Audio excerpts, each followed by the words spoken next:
I want to thank Lori for inviting me to speak to you this evening. I feel more than a little out of my league. I'm here with some icons and some great laborers in the vineyard of Catholic education.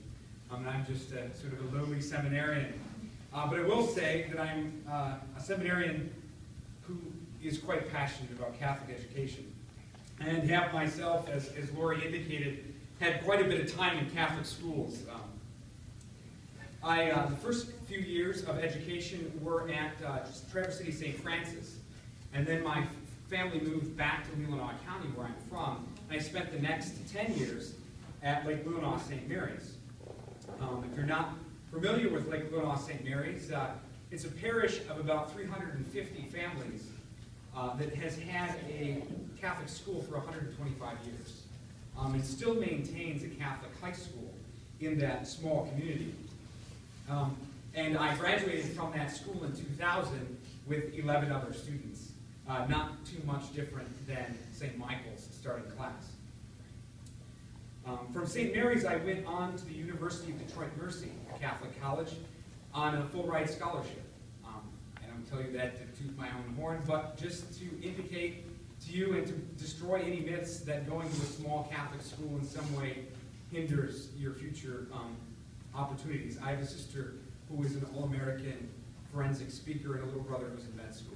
So the idea that a small school sets you back is just really ridiculous. In fact, the only AP class that I had in high school was a TV class, an online class on calculus that I had to take with, in fact, Father Peter, Father Matthew's little brother, or younger brother, not so little, and a few kids from Suttons Bay, from Forest area, and from Frankfurt. And together, we had enough kids to have a calculus class.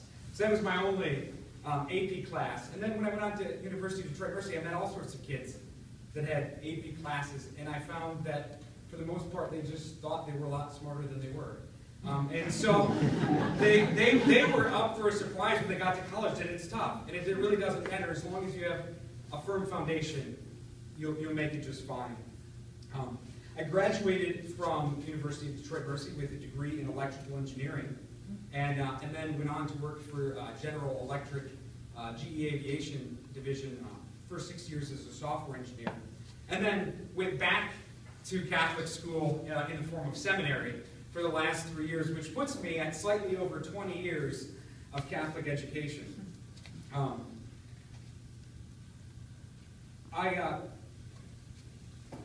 That much time in anything is going to either make you love it or hate it.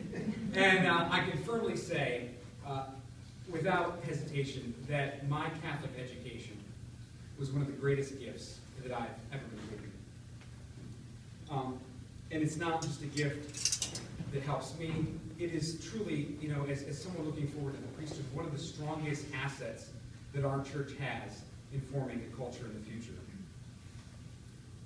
We live largely in a post-Christian world, a world where many are vaguely aware of Jesus, but which the gospel has